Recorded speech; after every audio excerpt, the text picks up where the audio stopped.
All right. Okay. All right. Hey, Norm. Hi, this is Duncan McCollum. Hi, Duncan.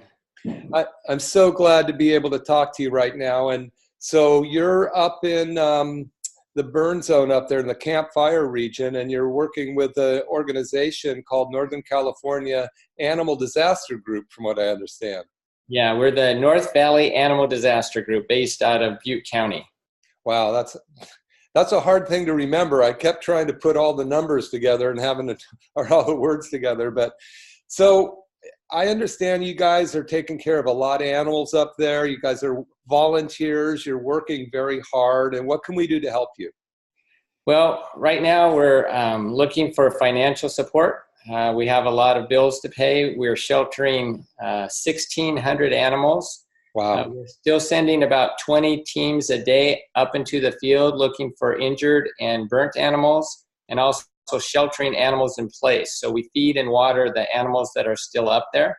So that's what our organization does during disasters. Oh, that's amazing. So now I think I was talking to Carol, who contacted you guys. There's something like 600 animals in the Paradise town that you're going in to take care of. Yes, that's what we estimate, that there's about 600 animals still up there that are doing okay. They're in safe areas. The house didn't burn. So rather than bring them down the hill and stress them out, putting them in a shelter, we keep them in place, and then we just, on a periodic basis, go feed, water, and check on them.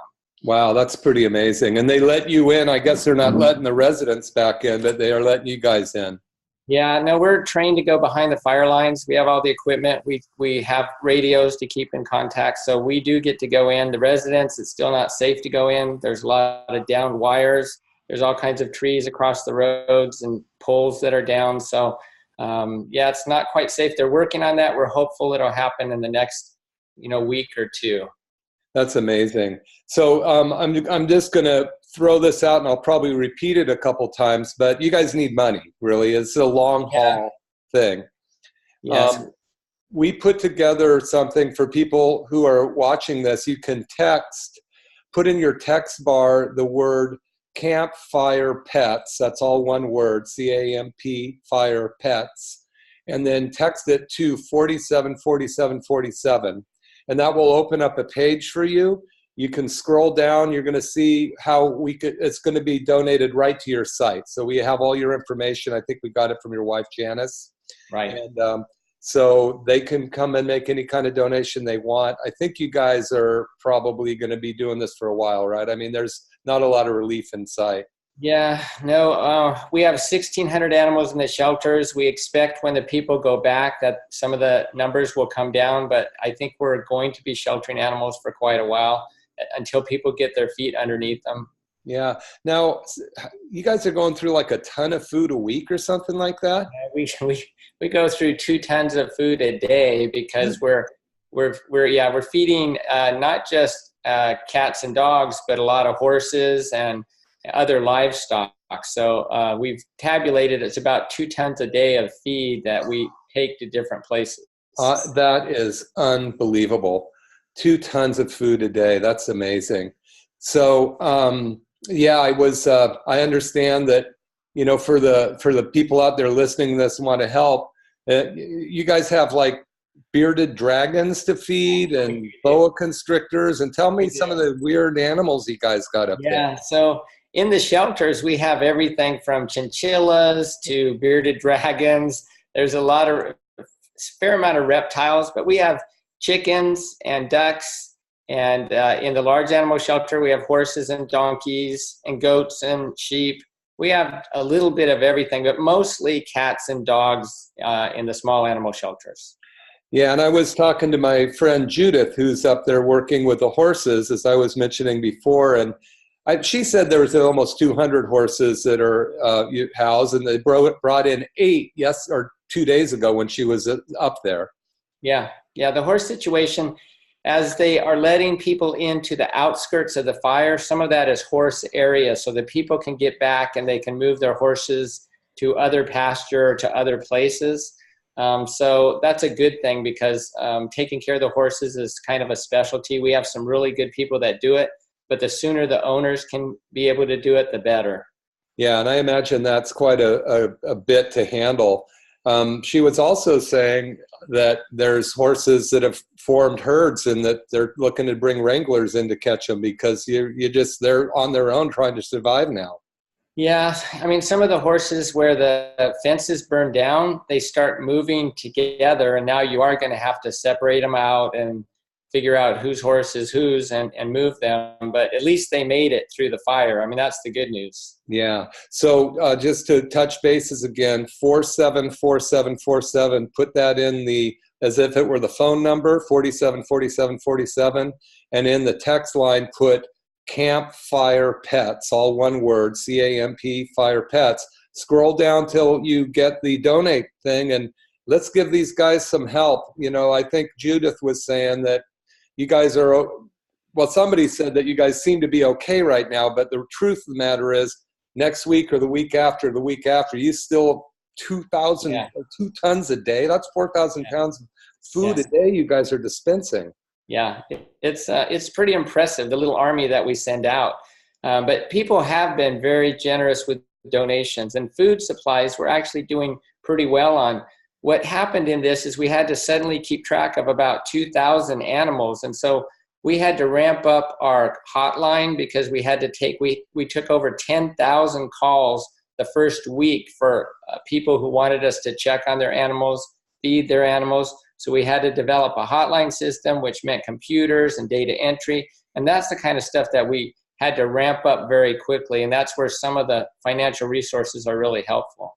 And Judith told me that she was talking to some people on one of the other fires last year, but she said your guys' organization is hands down so amazingly organized that, you guys just know what you're doing. You have teams on the ground. Starts to rain, you put up huge tents somewhere. Like the money is going right to on the ground. You guys know what to do with it. You're not wasting it. And you're just going out there and helping animals. Yeah. Do you have any stories you can tell us about reuniting, anything along that way? Yeah. Or helping damaged animals? Yeah, absolutely. There's some really positive stories that really make your day. The first one that I saw that really was an amazing story was I walked into the Chico animal shelter, where it's a dog and cat shelter, and there was this pretty good sized man hugging this mastiff, and this dog was a 150-pound mastiff. And this big man was on the ground, and he had his arms completely around this mastiff, and the dog just melted in his arms. And I thought, what a beautiful thing. But then I found out the backstory, and the backstory was when this man was fleeing the fire with his dog, he was pulling the dog by the leash, and the dog stopped halfway down this trail and pulled him a different way to get away from the fire. And it turned out there was a down power line right there, and he would have walked on it. So man, that was giving me goosebumps all over my body. The dog's name was Samson, so we call it the story of Samson.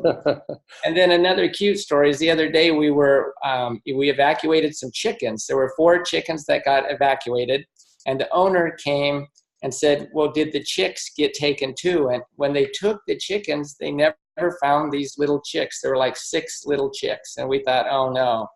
But it turned out they went the next morning to check on the chickens, and there were the chicks. And what had happened was the mama hen had tucked them up under her wings, and when they grabbed the 4 chickens, they didn't see the chicks. And later, mama let them all back down, and so the chickens and the chicks survived. So that's phenomenal. It is. That's amazing. And so there's, I imagine that you have a lot of vets on the ground, people helping, taking care of the hurting animals and stuff. You probably need some money to help with the medications and surgeries that might need to be done. Yeah, we've had great vet support. We had the California Reserve Veterinary Medical Corps come in the first week when we were seeing lots and lots of burned animals, and there is a need for continuing vet care. The animals that were burned, they have their bandages changed, all the medications they need. So that is a good area to support.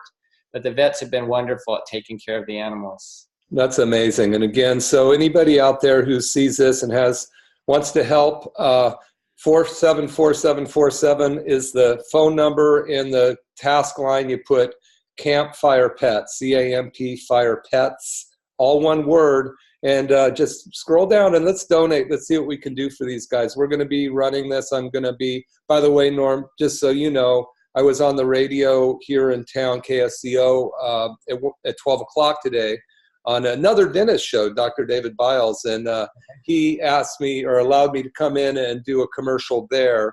So I'm doing one Tuesday night on KSCO with the Flight 1080 group, and then I have a radio show next Saturday. So we're just going to keep putting this out, putting it out, and we're going to do everything we can to help you guys.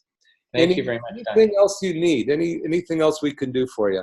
No, I just want everybody to know that, there were 27,000 people in that town and 14,000 residences, burned down to the ground. There's very few houses that were just damaged. They either survived or they're gone. And, that we need to keep those people in our thoughts because they're having a tough time. And, that we're doing our best to help the animals, those people, but we need to think about it, the whole situation too. And those people can use help too. Was there a group or a place that we can go to help them as well? Or Yeah, I think the Red Cross is doing a good job with the shelters there. They still have shelters set up. So, you can look at the Red Cross site and look at the other shelter sites in Chico and in Oroville and help those people if people are so inclined. So that would be the Oroville or the Chico Red Cross, potentially, Yes. you were looking for? And, those are the two, yes. Okay, and what's your wife do with the North Valley Animal Disaster Group? Yeah, so Janice, she does whatever we need, really. But typically, Janice and I are both out in the field doing evacuation and rescue. We teach technical rescue, not just for this group, but for other international groups. And also, we have a search dog. So we have an area search dog that Janice works with the local search and rescue group. And she's been, even this morning, she was out helping to go through some of the houses. They're still looking to make sure everyone is accounted for, and the dog was helping to do that. Wow. And I'm glad you mentioned that because Carol was saying that you guys are going to actually have a class later in the month or next month where you're going to actually teach volunteers how to help in these kind of disasters, right? Yes, that's a good point, Duncan. Every January, we have a weekend course that qualifies someone to join our group. And we kind of go over all the basics of disaster management, how to respond. It doesn't make you ready to go in the field, but it gives you an overview if you want to do more education. And that will be the third weekend of January. And you can go to the website, which is NVADG.org, NVADG.org. And you can. That's North Valley Animal Disaster Group. Still have to practice that. It's a lot of words. That's why we just call it NVADG. It's a lot easier. But you can go to the website and you can look us up and you can look up that class. And if you're interested, we'd love to have you. Oh, thank you so much. I appreciate your time. Again, go to your cell phone and put in 474747 as the phone number. And in the text line, put Campfire Pets, and then scroll down and make a donation. Norm, thank you. And I'm going to check in with you in a week or so. You have my number. If anything we can do to help you, let us know. Duncan, I appreciate all that you guys are doing. Santa Cruz is one of my favorite places, and we do appreciate your help. Well, thank you so much. Your stories of those animals are great, and we're behind you guys, and I'm going to see what we can do to help some of the people up there as well and get the Red Cross donating too as well. So thanks a lot, Norm. Have a great afternoon. Hey, we did it, man. Us old dudes, we did this thing. I know. How did we do this? You did it. Actually, you did it. It wasn't easy. All right, take care. You're a star. Thank you very much, Duncan. Nice to meet you. You too. Bye-bye. Bye-bye. Hit end meeting. Okay.